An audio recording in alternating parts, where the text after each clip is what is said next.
প্রিয় দর্শক, স্বাগত আজ দুপুরে। আপনাদের সঙ্গে আছি আমি নুসহাত সাওম। সবার প্রতি শুভকামনা জানিয়ে শুরু করছি আজ দুপুরের আজকের আয়োজন। আজ থাকছে সংস্কৃতি, এনটিভি অনুষ্ঠান সূচি ও দুপুরের অতিথি। প্রথমে থাকছে সংস্কৃতি। উত্তরার গ্যালারি কায়ে অনুষ্ঠিত হচ্ছে 12 জন শিল্পীর দলীয় চিত্রকলা প্রদর্শনী স্ক্যাপস। প্রতিদিন বেলা 11:30 থেকে সন্ধ্যা 7:30 এই সময় প্রদর্শনী চলবে 10 ডিসেম্বর পর্যন্ত। ধানমন্ডির বেঙ্গল শিল্পালয়ে অনুষ্ঠিত হচ্ছে শিল্পী কাজী আব্দুল বাসেতের শিল্পকর্ম প্রদর্শনী বৃষ্টিতে রোদের কণা। প্রদর্শনীতে শিল্পীর অ্যাক্রিলিক, প্যাস্টেল, চারকোল, জলরং ও কালি কলমের রেখাচিত্র সহ মোট 72টি শিল্পকর্ম স্থান পেয়েছে। প্রতিদিন বেলা 4টা থেকে রাত 8টা এই সময় প্রদর্শনী চলবে 11 জানুয়ারি পর্যন্ত। এবার এনটিভি অনুষ্ঠান সূচি। এবার জানিয়ে দিচ্ছে এনটিভির আজ রাতের বিশেষ বিশেষ অনুষ্ঠানগুলির সময়সূচি। সন্ধ্যা 6:45 থাকছে কাজী মোহাম্মদ মুস্তফার প্রযোজনায় অনুষ্ঠান বিজ্ঞানে আনন্দ।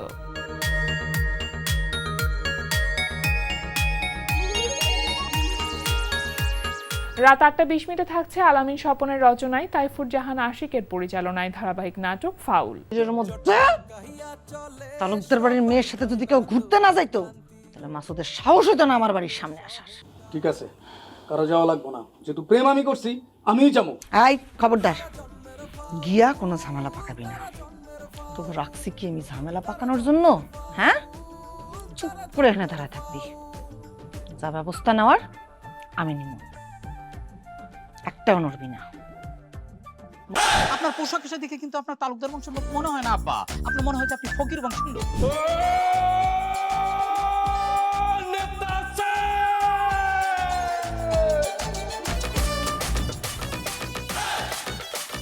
রাত 11:30 সরাসরি সম্প্রচার হবে সঙ্গীতানুষ্ঠান মিউজিক নাইট।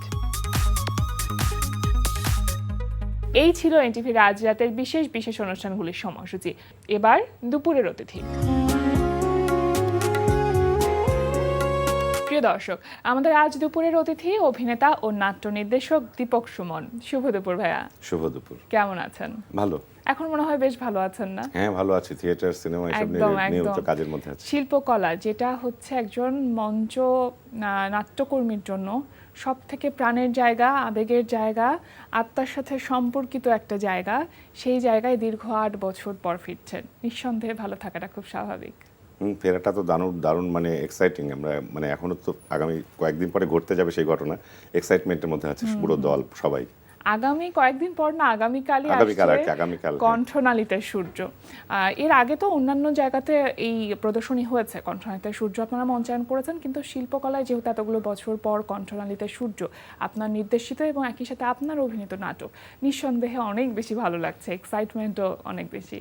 হ্যাঁ, এটা তো আমরা বাংলাদেশের বাইরে, ভারতের আগরতলায়, উদয়পুরে, কলকাতায়, মুর্শিদাবাদে এরকম বিভিন্ন জায়গায় শো করেছি। কিন্তু শিল্পকলা একাডেমি যেটা বললেন, এক হচ্ছে যে আরাধ্য জায়গায় বাংলাদেশের মেইন স্ট্রিম থিয়েটারের সবচেয়ে বড় স্পেস। আবার আমার কাছে মনে হয় যেন এটা আমাদের রাষ্ট্রের একটা বিরাট একটা, আমাদের মতো গরিব রাষ্ট্রের একটা বড় একটা সুযোগ যে এত বড় সুন্দর জায়গায় শিল্পকলা একাডেমির মঞ্চ এই উপমহাদেশের অনেক মঞ্চের চাইতে অনেক সুন্দর, অনেক রকম মানে সুযোগ সুবিধা আছে, বিশেষ করে এক্সপেরিমেন্টাল হলের কথাই যদি বলেন। তো সেই জায়গায় আমাদের জনগণের ট্যাক্সের জায়গায় সেখানে আমরা 8 বছর করতে পারিনি। ভীষণ মানে খারাপ সময় গেছে আমাদের থিয়েটার দলের জন্য। তো এখন যে করতে পারছি এবং আমরা মনে করছি যে আমরা পূর্ণ গতিতে ফিরবো, এটা আমাদের জন্য দারুণ রোমাঞ্চকর। এবং কেমন আশা করছেন যে প্রত্যেকের কাছ থেকে সাড়া কেমন পেতে পারেন? দারুণ সাড়া মানে ইতিমধ্যেই যখন শুনতে মানে আমাদের যারা দর্শক শুভানুধ্যায়ী যারা খবর পেয়েছে যে শিল্পকলায় ফিরছি, তারা দারুণ রেসপন্স করছে এবং ইতিমধ্যেই বেশ কিছু অগ্রিম টিকিট বিক্রি হয়ে গেছে এবং মানে আমরা সামাজিক যোগাযোগ মাধ্যমে বুঝতে পারছি যে দারুণ একটা মানে অনেক দর্শকের সমাগম হবে এবং একটা ভালো একটা উৎসবের মতো একটা পরিস্থিতি তৈরি হবে সেদিন। এবং আগামীকাল 2টো প্রদর্শনী আছে পরপর। প্রদর্শনীর আগে আপনাদের একটা আনুষ্ঠানিকতা আছে, সেটা সম্পর্কে একটু জানতে চাই শুরুতে। আচ্ছা, আগামীকাল হচ্ছে 6 ডিসেম্বর, স্বৈরাচার পতন দিবস। স্বৈরাচার পতন দিবসকে কেন্দ্র করে আমরা একটা থিয়েট্রিক্যাল বাহাসের আয়োজন করেছি। আসলে 2016 সালের 20 জুলাই আমরা একটা বাহাস করতে চেয়েছিলাম সুন্দরবনের রামপাল নিয়ে, সেজন্যই আমাদের ওই বরাদ্দটা বাতিল করে তারপরে 7 বছর কোনো বরাদ্দ দেওয়া হয়নি। পরে আমরা মহিলা সমিতিতে বছরখানেক এই নাটকটার পারফরমেন্স করেছি লাস্ট 1 বছর। এখন ওই এবারেও বাহাস দিয়ে শুরু করব। এবারে বাহাসটা যেহেতু স্বৈরাচার পতন দিবস, স্বৈরাচার বিষয় নিয়ে আমাদের বাহাসটার বিষয় হচ্ছে যে যোগ্য স্বৈরাচারকে বিরোধিতার বদলে সহযোগিতা করলে উন্নয়নের গতি সুগম হয়। তো এই বিষয়ে যোগ্য স্বৈরাচারের পক্ষে ওকালতি করব আমি, এটা একটা পারফরমেন্সই। আমি যোগ্য স্বৈরাচারের পক্ষে ব্যক্তিগত জীবনে ওকালতি করার কোনো কারণই নেই, পারফরমেন্স হিসেবে ওকালতি করছি। এটার বিরোধিতা করবেন অধ্যাপক আনু মোহাম্মদ। দর্শকরা যে কোনো পক্ষের হয়ে সাক্ষ্যদান বা ওকালতি করতে পারবেন, এইরকম একটা ডিজাইন। এইটা আসলে অগাস্টো বোয়ালের ইনভিজিবল থিয়েটার বা রিহার্সাল ফর রেভলিউশন, পাওলো ফ্রেরি, এই এদের অনেক রকম অ্যাপ্রোচ আমরা বিশ্বজুড়ে দেখেছি। আমরা বাংলাদেশের কনটেক্সটে এরকম কিছু ঘটানো যায় কিনা সেই চেষ্টা করছি। আচ্ছা, এটা শুরু হবে 4টার সময়। 4টার সময়, আর তারপরে প্রদর্শনী 5:30টায় একটা প্রদর্শনী, 47তম প্রদর্শনী, 7:30টায় 48তম প্রদর্শনী। আচ্ছা, কণ্ঠনালীতে সূর্য এই সময়ের জন্য প্রাসঙ্গিক বলে মনে হচ্ছে কি? আমরা যে শোগুলি করছি তাতে করে তো প্রাসঙ্গিকতা, আমরা এই গত 10-12 দিন আগে পাবনায় শো করে আসলাম, এমনকি ঢাকার বাইরেও। মানে দর্শক একটা শো শেষ হলে 1-1.5 ঘন্টা আমাদের সাথে যে সময়টা কাটায়, মানে সেটাতেই বোঝা যায় যে আমরা এই যে মানে গলায় একটা সূর্য আটকে থাকার কনসেপ্টটা, এটা তো প্রথমে নাম শুনে একটা উদ্ভট লাগে, কিন্তু নাটক দেখবার পরে মনে হয় যেন সবার ভিতরে একটা খচখচানি শুরু হয়ে গেছে যে না, তারও বোধহয় কিছু বলবার ছিল বা কিছু করার ছিল, সেটা করতে পারেনি, এটা আটকে গেছে কোথাও। এই যে আটকে যাওয়ার পরিস্থিতিটা তো সবসময় প্রাসঙ্গিক হয়ই মানুষের জীবনে। আর মানে চারপাশের সিস্টেম যত তাকে চেপে ধরে তত বেশি কণ্ঠলাইতে সূর্য আটকে গেছে, ফিলিংটা আরো বাড়তে থাকে। কাজে এটা মনে হয় মানে ভীষণ সেটা ব্যক্তি প্রাসঙ্গিক। পর্যায়ে হতে পারে, ব্যক্তিগত ব্যক্তি, জীবনের সমাজ, ক্ষেত্রেও রাষ্ট্র, হতে পারে, পৃথিবীর পৃথিবীর পার্সপেক্টিভে হতে পারে। আচ্ছা, এতদিন পরে যেহেতু শিল্পকলা এটার মঞ্চায়ন হচ্ছে, কোনো কি পরিবর্তন আছে বা পরিবর্ধনের কাজ কি করেছেন নির্দেশনার জায়গা থেকে? নির্দেশনার জায়গা থেকে ডিজাইনগত সামান্য পরিবর্তন সব প্রদর্শনীতেই হয়ে থাকে কম বেশি, এটার নামই থিয়েটার। কিন্তু এইবার আসলে কাস্টিং একটা বড় পরিবর্তন আছে। আচ্ছা। মানে আমাদের যিনি মানে প্রধান একটি চরিত্র, মিলু চরিত্রে অভিনয় করে, সে পার্মানেন্টলি কানাডাতে সেটেল করতেছে, এই মাসেই চলে যাচ্ছে। তো তাকে রিপ্লেস করতে হয়েছে নাহিদ আক্তার ইমু, যে দীর্ঘ সময় আমাদের সাথে এই প্রদর্শনীতে অভিনয় করেছে এবং তীরন্দাজের চরম দুঃসময়ে আমাদের সাথে মানে একসাথে কাঁধে কাঁধ মিলিয়ে চলেছে এই সময়টাতে। সে চলে যাচ্ছে কানাডায়, তার জায়গায় ওই মিলু চরিত্রে অভিনয় করছে কাজী নওশাব আহমেদ। তো এবার অন্যান্য সময়ের জন্য চাইতে মানে শোয়ের আগে আমরা হয়তো 2-3টে রিহার্সাল করি, যেহেতু অনেক দিনের পুরোনো নাটক, এবার একটা লম্বা রিহার্সাল করতে হচ্ছে, মানে অন্তত 12-14 দিন ধরে আমরা রিহার্সাল করছি অলরেডি, এবং সেটা সকাল থেকে রাত পর্যন্ত, কোনোদিন রাত 12টা 12:30 পর্যন্ত রিহার্সাল হয়েছে। কেমন যাচ্ছে রিহার্সালের সময়গুলো? দারুণ, যেহেতু নতুন পারফর্মার যুক্ত হয়েছে, নতুন অনেক ধরনের অভিজ্ঞতা শেয়ারিং হচ্ছে, দারুণ। আর এবার একটু জানতে চাই আপনার ব্যক্তিগত ব্যস্ততা সম্পর্কে, এখন অন্যান্য আর কি কি কাজ নিয়ে ব্যস্ত আছেন? মঞ্চ তো চলছেই, সমানতালে যেটা বলছিলেন একেবারে সকাল থেকে রাত পর্যন্ত সময় দিচ্ছেন, তাতে কি নিজের অন্যান্য যে কাজ, টেলিভিশন মিডিয়া বলি বা চলচ্চিত্র বলি, সেগুলোতে একটু হ্যাম্পার হচ্ছে? হ্যাম্পার না, আসলে এই সব মিলেই তো জীবন। বা বরং আমি যা যা কাজ করি মানে সবই অভিনয় বা এই বাচিক কাজের সংক্রান্ত, এই সমস্ত কাজের মধ্যে ব্যস্ততা থাকলেই বরং আমার আরো ভালো থাকা যায়। মানে এই কাজগুলি কমেই গিয়েছিল আমার বিভিন্ন কারণে, বা আমার কি বলবো ফ্যাসিস্টের সেই অবস্থানগত কারণে, হয়তো আমি তার বিরুদ্ধে অবস্থান নেওয়ার কারণে আমার মানে নাটক, আমার কবিতা, এগুলো তাদের বিরুদ্ধে গেছে বলে হয়তো আমার ওইরকম একটা সময় গেছে। এখন যেমন আমি গত মাসেই আমি নারায়ণগঞ্জের সিনেস্কোপে বসে আমরা একটা সিনেমা দেখলাম। সেই সিনেমাটা আমরা শুটিং শেষে, এডিটিং শেষে সব কিছু ঠিকঠাক হওয়ার পর ডিরেক্টর সহ আমরা যারা কলাকুশলী, নেপথ্যে এবং স্ক্রিনে যারা ছিলেন তারা একসাথে বসে সিনেস্কোপে বসে দেখলাম মাস্তুল নামে একটা সিনেমা, মোহাম্মদ নুরুজ্জামানের। সব কাজ শেষ মনে হয় খুব তাড়াতাড়ি, মানে আসলে ডিরেক্টরের সাথে পরশুদিনও কথা হলো, একটা ভালো ডেট বা ভালো সময় খুঁজছে, জাস্ট রিলিজ দেবার অপেক্ষায়। দর্শক খুব তাড়াতাড়ি মাস্তুল সিনেমাটা দেখতে পারবে। ওটিটিতে কাজের ব্যাপারে আমার আগ্রহ আছে, এবং আমার খুব পছন্দের একজন ডিরেক্টর আশফাক নিপুং, তার সঙ্গে কাজ করে হয় না এরকম। লাস্ট মহানগরে যুক্ত ছিলাম একটু অন্যভাবে, স্ক্রিনে ছিলাম না। এইবার তার সাথে তার ডিরেকশনে স্ক্রিনে কাজ করার একটা সুযোগ হয়েছে। মানে আগামী 16 তারিখ থেকে শুটিং শুরু হচ্ছে ওটিটির একটা সিরিজের, আশফাক নিপুণের। আচ্ছা, সো এইসব মিলাই মনে হয় যে কাজগুলো, আমার একটা অডিও বুক চ্যানেল আছে গল্পকার, সেখানে সেই গল্পকারে রবীন্দ্রনাথের সবগুলো ছোট গল্পের একটা প্রজেক্ট করছি আমার ডিরেকশনে। এইসব মিলে মনে হয় কাজের মধ্যে আছে, ভালোই আছে আমার কাছে। আসলেই তাই, কাজের মধ্যে থাকলে মনে হয় কি মনটা ভালো থাকে, বরং কাজ না থাকলে বরং মনটা খারাপ হয়ে যায়। আচ্ছা, আপনি মাস্তুলের কথা বলছিলেন, একটু মানে গল্পটা কি একটু ছোট করে বলা যাবে? মানে কি প্রেক্ষাপটে আসলে মাস্তুলটা? গল্পটা বলে দিলে তো আমাকে ডিরেক্টর অনেক বকা দিবে। মানে একটা থাকে না, একটা বিষয়কে কেন্দ্র করে। এটা একটা ওই তেলবাহী জাহাজ, আমাদের পুরো শুটিংটা একটা জাহাজে হয়েছিল ইনফ্যাক্ট। আচ্ছা। আমরা করোনার আগে পরে করোনার সময় মিলে করোনার মানে যখন ছেড়ে দেয় যে একটু শেষ দিকে শুটিং করা যায় ওই রকম সময়গুলো প্রায় 2-2.5 বছর ধরে আমাদের শুটিংটাই হয়েছে বিভিন্ন সময়। ওনার যখন যে ওয়েদার যখন যে পরিস্থিতি লাগবে সেই অনুযায়ী ফজলুর রহমান বাবু এবং আমি প্রোটাগনিস্ট অ্যান্ড অ্যান্টাগনিস্ট এই জাহাজের মানে টোটাল চরিত্রে সেইভাবে নারী চরিত্র নাই বললেই চলে। জাহাজ 2-1 বার ঘাটে কোথাও থামে, তখন 2-1 নারী দেখা পাওয়া যায়, কারণ ওই তেলের জাহাজে কোনো নারী উঠতে পারবে না, এটা নিয়ম। তো এই জাহাজের ভেতর একটা শিশু একটা বাচ্চাকে আশ্রয় দেওয়া নিয়ে একটা মানবিক একটা বিপর্যয় ঘটে যায় ওই গল্পে। বাহ, আমরা চমৎকার গল্প। মানে শেষ পর্যন্ত একটা মানবিকতার বিপর্যয়ই দেখতে পাই এই গল্পে। পুরোটা বলছি না, আমার মনে হয় দর্শকের কাছে দারুণ ইন্টারেস্টিং হবে, কারণ আমাদের আসলেই। বাংলাদেশের মাটি জলের গল্প তো সবাই রিলেট করতে পারবে। সেটাই। আর আপনার এমনিতে আপনি যেটা বলছিলেন যে ডাবিং এর কাজ, মানে বাচিক শিল্পী, সুতরাং ওই ডাবিং এর কাজগুলো তো থাকে, সেটা তো আপনি ভীষণভাবে এনজয় করেন। সেই জায়গাটা আসলে এখন কিভাবে কাজ করছেন, বা নতুনরা কি আসছে এই জায়গাতে কাজ করতে? নতুনরা তো প্রতিদিন আসছে। আমি ডাবিংয়ের নতুন নতুন দিগন্ত খুঁজে বের করার চেষ্টা করছি। যেমন শুরু করেছিলাম বিদেশি মুভি সিরিয়াল এগুলি ডাবিং দিয়ে। এখন আমার 2-1 জনের সঙ্গে কথা হচ্ছে যে বাংলাদেশের যে গেমসগুলো তৈরি হচ্ছে, বাংলাদেশ একটা গেমস তৈরি হয়েছিল 1971 নিয়ে, এরপরে আর সেরকম কিন্তু কোনো গেমস তৈরি হয়নি যে গেমসগুলিতে পেছনে অডিও লাগে, ভয়েস লাগে, মানে গেমসের ওই ক্যারেক্টারগুলি বাংলায় কথা বলতে থাকে বিভিন্ন সময় বিভিন্ন কমান্ডে। এই ধরনের কোনো এক্সপেরিমেন্ট নিয়ে যদি কেউ কাজ করে, এরকম একটা কথা চলছে, সেই কাজটা করতে চাই। আর করতে চাই অ্যানিমেশন ফিল্মের কাজ, বাংলাদেশের বাংলা ভাষার মৌলিক অ্যানিমেশন ফিল্মের কাজ, সেটা আচ্ছা। করতে চাই। আর অডিও বুক নিয়ে আমার মানে একটা বড় প্ল্যান আছে। ইতিমধ্যেই বেশ কয়েকজন রাইটারের সঙ্গে কথা হয়েছে। মোহাম্মদ নাজিমুদ্দিনের বেশ কয়েকটা থ্রিলারের কপিরাইট সংক্রান্ত চুক্তি হয়ে গেছে, সেগুলির রেকর্ডিংও চলছে। আমার মনে হয় যেন অডিও বুক নিয়ে আমরা একটা ভালো একটা কিছু দেখতে পারবো খুব তাড়াতাড়ি। সামনে একটা সুন্দর দিন অপেক্ষা করে আছে আমাদের জন্য অডিও বুকের ক্ষেত্রে, কারণ এখন আমাদের পড়ার প্রতি আগ্রহটা কম, মানে আমরা সময় পেলে হয়তো কিছু শুনতে পছন্দ করি। একদম, আমি ব্যস্ততার মধ্যে ধরেন জ্যামে আটকে আছি বা অন্য কোনো গৃহস্থালী কাজ করছি, এই সময়টা ছেড়ে দিয়ে অডিও বুক ছেড়ে দিয়ে বা হেডফোন লাগিয়ে রেখে একসাথে দুটো কাজ করা সম্ভব অডিও বুক হলে। আপনি দীর্ঘ সময় মঞ্চ নাটকে নির্দেশনা দিয়েছেন, কিন্তু টেলিভিশন মিডিয়া বা অন্যান্য ওয়েব সিরিজ বলি, চলচ্চিত্র বলি, এগুলোতে কেন আপনাকে আমরা পরিচালকের জায়গাতে দেখিনি? থিয়েটারের বাইরে শুধু চলচ্চিত্রেই ডিরেকশনের কাজের ইচ্ছা আছে, সেইটা একটা কথা চলছে, মানে এটা এত খুব গোপন কথা। গোপন এবং একটু তো লং টার্মের প্রক্রিয়া, এত তাড়াতাড়ি এত কথা বলে দেওয়া ঠিক হবে না। হ্যাঁ, আমি চলচ্চিত্র কিন্তু এটা কি ডিরেকশন দিতে চাই অবশ্যই। পরিকল্পনা করে আপনি টেলিভিশন মিডিয়ার যে নাটকগুলো, সেই নাটকগুলো অ্যাভয়েড করে গেছেন না, এমন মানে কিছু? ওই যে বললেন যে কাজের ব্যাপার, আমি আসলে তো আমাকে সিলেক্ট করতে হবে যে আমি কোন কোন কাজে, আমার তো একটা টাইম স্প্যান আছে যে আমি দিনে কয়েক ঘন্টা জেগে থাকতে পারবো, তো আরও একটা কাজ যোগ করে ফেললে পারতাম না তো এই কাজগুলো, আমার যে পছন্দের কাজগুলো ধরেন ডাবিং বা যে বলছে অডিও বুক, এইগুলো কাজগুলি বাদ দিয়ে আমাকে হয়তো টেলিভিশন নাটকের ডিরেকশন করে দিতে হতো, সেই বা থিয়েটারটা হয়তো বাদ দিয়ে দিতে হতো, কোনো একটা কিছু বাদ দিয়ে দিতে হতো, মানে কোনো একটা সাইড কম্প্রোমাইজ করতে হতো, সেই কম্প্রোমাইজটা করতে চাই। আমার যেগুলি পছন্দের সাইড আমার সেগুলি কাছে মনে করেছি। হয় যে আপনি মানে চলচ্চিত্রে পরিচালনার কাজটার জন্যই আসলে হয়তো অপেক্ষা করেছিলেন। ও এখনো অপেক্ষা করেই আছে, হয়তো খুব তাড়াতাড়ি শুরুও করতে পারে, দেখা যাক। এর পরবর্তী সাক্ষাৎকারে আমরা সেটা সম্পর্কে হয়তো জানতে দেখা পারি। যাক, দেখা যাক।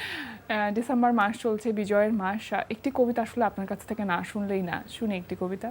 নির্মলেন্দু গুণের একটা কবিতা পড়ি, ডিসেম্বর 1981। শুনি। আমার কাছে মনে হয় যখনই পড়ি, এটা ডিসেম্বর মাস তো প্রত্যেক ডিসেম্বরে এই কবিতাটা সত্য হয়ে যায়। আর 1981 সালে লেখা কবিতা, 1981 আর 2024 সব ডিসেম্বর জন্য একই লাগে। এই কবিতাটির ওপর নির্ভর করছে অনেক কিছু, হোক না সে ছন্দ নকশা পারহীন, বিধবার পরিধেয় সাদা থান শাড়ি, না থাকের অন্তমিলের চাতুর্য কিংবা অনুপ্রাসের সাঙ্গীতিক দোলা, না থাকের বুকে কোনো স্পর্শকাতর বিস্ফোরক বা বিষাক্ত স্প্লিন্টার বা সেই আশ্চর্য ম্যাজিক যা কাম্য ছিল কবিতার কাছে একদিন। এই কবিতার মধ্যে নাগরিক জীবনের যন্ত্রণার কথা নেই, নেই পরকীয়া প্রেমের নিষিদ্ধ আনন্দ, দ্বন্দ্ব, খাঁচার ভিতরের অচিন পাখির আধ্যাত্মিকতা, কোনো মরমী বাউল বা কোনো আত্মমগ্ন কবির মনোবৈকল্যের বিশ্লেষণ নয় এটি। এখানে রোমাঞ্চ নেই কোনো রহস্য উপন্যাসের, অলৌকিক ঈশ্বরের প্রশস্তি গাথা বা সদ্য মৃত কোনো প্রিয় বন্ধুর নির্জন কবরে সাজানোর যোগ্য এপিটাফ এটি নয়। কোনো প্রতীকী ব্যঞ্জনা নেই এখানে শব্দের, নেই বাক্যের অন্তরালে সূক্ষ্ম কোনো লুক্কায়িত বোধ। তবু যখন বঙ্গোপসাগরের বুকে ঘনীভূত নিম্নচাপের প্রভাবে আকাশ সূর্যহীন, বন্দরে বন্দরে বিপদ সংকেত, আমাদের প্রিয় মাতৃভূমির ওপর যখন নেমে আসছে অন্তহীন অন্ধকার, আমাদের স্বপ্নের চিত্রিত হরিণের গা থেকে যখন লাবণ্যময় চামড়া খুলে নিয়ে যাচ্ছে সাম্রাজ্যবাদী বুট ব্যবসায়ীর দল, ৩০ লক্ষ শহীদের রক্ত দিয়ে লেখা সংবিধান যখন যথেচ্ছ নখরাঘাতে হচ্ছে ক্ষত বিক্ষত, স্বাধীনতা বিরোধী মন্ত্রীর রাষ্ট্রীয় শকটে যখন আমার প্রাণের পতাকা অনিচ্ছুক উড়ছে বাতাসে, যখন ৫.৫ কোটি ভূমিহীন কৃষক ৫৪,০০০ বর্গ মাইলের মধ্যেও ৩.৫ হাত কবরের মাটি খুঁজে পাচ্ছে না, নিবিড় পাট চাষের বদলে যখন অত্যন্ত সফলভাবে সম্পন্ন হচ্ছে নিবিড় কোটিপতির চাষ, আমার ভাইয়ের রক্তে রাঙানো টিভির পর্দায় যখন পাশ্চাত্যের হাঙর সংস্কৃতি এসে গিলে খাচ্ছে পদ্মার রূপালী ইলিশ, যখন আমাদের শত্রুরা সংঘবদ্ধ বন্ধুরা ঐক্যভ্রষ্ট, তখন এই কবিতাটির ওপর নির্ভর করছে অনেক কিছু। বাহ, কি সুন্দর, মানে মুগ্ধতা, আপনাকে। অনেক ভালো লাগলো। অনেক ধন্যবাদ। তীরন্দাজের এখন চলতি প্রযোজনা কোনগুলো? কণ্ঠনাট্যে সূর্য তীরন্দাজ ছাড়া। কনফ্লাইত সূর্য ৬ নম্বর প্রযোজনা। আমরা অনৈতিহাসিক হুমায়ুন পাকসার জামিন সাদবাদ নিয়ে একটা অনৈতিহাসিক নিয়ে কাজ শুরু করেছিলাম। এরপরে সারা রাত্রির বাদল সরকারের সারা রাত্রির, তার আগে করেছিলাম পূর্ণেন্দু পুত্রের কাব্যনাট্য রাধাকৃষ্ণের পদাবলী। যাই হোক, এটা ৬ নম্বর প্রযোজনা। আমরা ৭ম প্রযোজনা নিয়ে গণ অভ্যুত্থানে জুলাই অভ্যুত্থান শুরু হওয়ার আগে কাজ শুরু করেছিলাম, মুনিয়া অথবা ময়নার গল্প। এটাও হুমায়ুন আজাদের ১০,০০০ এবং আরও একটি ধর্ষণ সেই উপন্যাস অবলম্বনে। কাজটা এই অভ্যুত্থানের মাঝখানে আটকে গেছে। অভ্যুত্থানের পরে কণ্ঠনালী সূর্যের এত শো, মানে ঢাকা এবং ঢাকার বাইরে রিহার্সেল করছে, আবার কণ্ঠনালী সূর্য ফিরে যাচ্ছি। তবে মনে হচ্ছে যে আমরা মাসখানেকের মধ্যে, কারণ এই শীতের মধ্যেই আমরা হয়তো মুনি অথবা ময়নার গল্প দর্শকের সামনে নিয়ে আসবো। এবং তার পাশাপাশি আমরা এই জুলাই অভ্যুত্থানের শহীদ দের বীরত্ব গাথা, তাদের আত্মদানের গল্প নিয়ে আমরা একটা থিয়েটার প্রযোজনা করবার কথা ভাবছি। এবং এই জুলাই অভ্যুত্থানে আমাদের সংস্কৃতি অঙ্গনে বিশেষ করে র্যাপ শিল্পীদের যে অবদান, আমরা আমাদের একটা গল্পের কথা আমরা ভাবছি আর কি, যে একজন র্যাপ শিল্পী সে তার জীবন নিয়ে একটা গল্প, এই অভ্যুত্থান রিলেটেড একটা গল্প নিয়ে কাজ করব মুনি অথবা ময়না গল্প শেষ হওয়ার পর। ভীষণ ভালো লাগে। শিল্প যখন সমসাময়িক হয়, শিল্প যখন বর্তমান প্রেক্ষাপটের কথা বলে, সেটা অনেক বেশি জীবন্ত হয় এবং মানুষ কিন্তু কানেক্ট করতে পারে কথাগুলোর সাথে, কানেক্ট করতে পারে। আর সামনে আর নতুন কি কাজ করবেন বা এখন করছেন, সেটা সামনে আসবে, এরকম কোনো নতুন কোনো পরিকল্পনা আছে কি? আমি অনেকগুলো নতুন পরিকল্পনা বলে ফেলেছি। এক আর আমাদের থিয়েটার নিয়ে মানে গণমানুষের সাথে কিছু কাজ করবার আছে। মানে আমরা তো এই যে হলে টিকিট শোর মধ্যে দিয়ে মধ্যবিত্ত দর্শকের সাথে বেশি কাজ হবে কি সেটা? পথ নাটকের ঠিক না, এইটা ওই যে অগাস্টা বলের কথা বলতে আমরা একবার করেছিলাম যে আমরা একটা টিম, ধরেন একটা ডাবল ডেকার বাসে আমাদের অভিনেত্রীর একটা টিম উঠেছে, দোতলায় নিচতলায় মিলে ১০-১২ জন বসে আছে। এর মধ্যে সবাই যাত্রী সেজেই উঠেছে, এটা ছদ্মবেশে আছে, এটা ইনভিজিবল থিয়েটার। আমাদের একটা মেয়েকে, আমাদেরই একটা ছেলে বাসে ডিস্টার্ব করা শুরু করেছে, অ্যাক্টিং করছে তারা। তো মেয়েটা প্রথমে প্রতিবাদ করতে শুরু করে, করতে করতে করতে করতে দোতলায় আমাদের যারা এবং নিচে যারা, তারা সবাই মিলে, আমি সংক্ষেপে বলি, এমন একটা পরিস্থিতি তৈরি করে ফেলে যে প্রথমত হচ্ছে যে মেয়েটাকে অনেক ব্লেম করে, যে কেন, যেটা হয় আমাদের এখানে, যে আপনি এরকম পর্দা ছাড়া উঠেছেন বা এরকম একা একা উঠেছেন কেন, হ্যাঁ নিজের গাড়ি নাই কেন, আপনি কি জন্য বাসে উঠছেন কেন, তাহলে এত সমস্যা হলো, এইসব বলতেছে। করতে করতে যখন ডিবেট চূড়ান্ত এবং মানে দ্বন্দ্ব শুরু হয়ে গেছে, এক পর্যায়ে ওই ছেলেটাকে, যে আমাদের যে ছেলেটা ডিস্টার্ব করেছিল, তাকে সবাই মারতে উদ্যত হয়, একদম তাকে তার অবস্থা খারাপ করে ফেলবে। তখন আমাদের একজন গান গাইতে শুরু করে যে এটা একটা নাটক ছিল। যখন নাটক হয় তখন আপনারা এরকম মারতে যাচ্ছেন, কিন্তু প্রতিদিন যে আপনার বাসে এই ধরনের কোনো একজন নারী কোনো একটা লাঞ্ছনা বঞ্চনার শিকার হচ্ছে, তখন তো আপনি এই প্রতিবাদটা করেন না, তখন প্লিজ এই প্রতিবাদটা করবেন। এইরকম ভাবে একটা পারফরমেন্স আমরা ২-৩টে শো করেছিলাম। এই ধরনের কিছু কাজ আমরা গণমানুষের সাথে আমরা করতে চাই। বাহ, ভীষণ ভালো লাগলো কথা বলে। একটু ছোট প্রশ্ন করতে চাই, সেটা হচ্ছে যে রাজনৈতিক একটা প্রভাব শিল্প, সংস্কৃতি এবং শিল্পীদের উপরে থাকে। একজন শিল্পীর আসলে সেখানে ভূমিকাটাকে কি হওয়া উচিত? আসলে আমি তো না, অনেকেই বলে গেছে, বৃত্তিক ঘটকও বলে গেছে যে অ্যাপলিটিক্যাল বলে কিছু নাই, অরাজনৈতিক কিছু হতে পারে না। মানে শিল্পী না শুধু, কেউই অরাজনৈতিক হতে পারে না। মানুষ জন্মগ্রহণ করা মাত্রই পলিটিক্যাল। সে যদি বলেও যে আমি পলিটিক্যাল না, এটা দলের সাথে সম্পর্ক না। আর একজন শিল্পীর তো ভীষণভাবে রাজনৈতিক দায়বদ্ধতা আছে। যে সমাজের যে মানুষগুলো রাজনৈতিক সচেতন না, তাকে রাজনৈতিক সচেতন করবার দায়বদ্ধতা নিয়েই শিল্পী তার গানে, কবিতায়, নাটকে, চিত্রে, চলচ্চিত্রে অবশ্যই সেই দায়বদ্ধতা পূরণ করবে, এটা মাস্ট। অবশ্যই ভীষণ ভালো লাগছিল কথা বলতে, বরাবরই যেমন লাগে। সব কাজের জন্য অনেক অনেক শুভকামনা রইল, বিশেষ করে আগামীকাল যে দুটো প্রদর্শনী 47 মানে আপনার কণ্ঠনাতে সূর্যের 47 এবং 48তম মঞ্চায়ন হতে যাচ্ছে, সেটার জন্য অনেক অনেক শুভকামনা রইল। আজকে আমাদের আয়োজনে আসবার জন্য, এত কিছু বলবার জন্য অনেক অনেক ধন্যবাদ আপনাকে। আপনাকেও ধন্যবাদ। আর সেই সাথে দর্শকদের বলবো, মানে এনটিভির দর্শক যারা এই অনুষ্ঠান দেখছেন শুনছেন, তাদের বলবো আগামীকাল শিল্পকলা একাডেমির মূল হলে বিকেল 4টায় শুরু হবে থিয়েট্রিক্যাল বাহাস বাগবিতণ্ডা। এরপরে এটা সবার জন্য উন্মুক্ত, কোনো টিকিট কাটতে হবে না। এরপরে কণ্ঠনাতে সূর্যের দুটো প্রদর্শনী বিকেল 5:30 বা 7:30, যে কোনো একটা প্রদর্শনীর টিকিট কেটে উপভোগ করুন নাটক। আর আমাদের এই অনুষ্ঠানটাকে, স্বৈরাচার পতন দিবসের অনুষ্ঠানকে উৎসবের রঙে রাঙিয়ে তুলুন। প্রিয় দর্শক, আমরা চলে এসেছি অনুষ্ঠানের শেষ প্রান্তে। অনুষ্ঠান সম্পর্কে আপনার মতামত জানাতে মেইল করুন আজ দুপুরে @ntvbd.com এ। বিশ্বের যে কোনো প্রান্ত থেকে যে কোনো সময় আজ দুপুরে দেখতে ভিজিট করুন আমাদের পূর্ণাঙ্গ ওয়েব পোর্টাল www.ntvbd.com। এছাড়া এনটিভি সব জনপ্রিয় অনুষ্ঠান ও খবরের আপডেট পেতে ভিজিট করুন আমাদের ইউটিউব চ্যানেল ও ভেরিফাইড ফেসবুক পেজে। সবার মঙ্গল কামনায় আজকের মতো এখানেই শেষ করছি। শুভ দুপুর।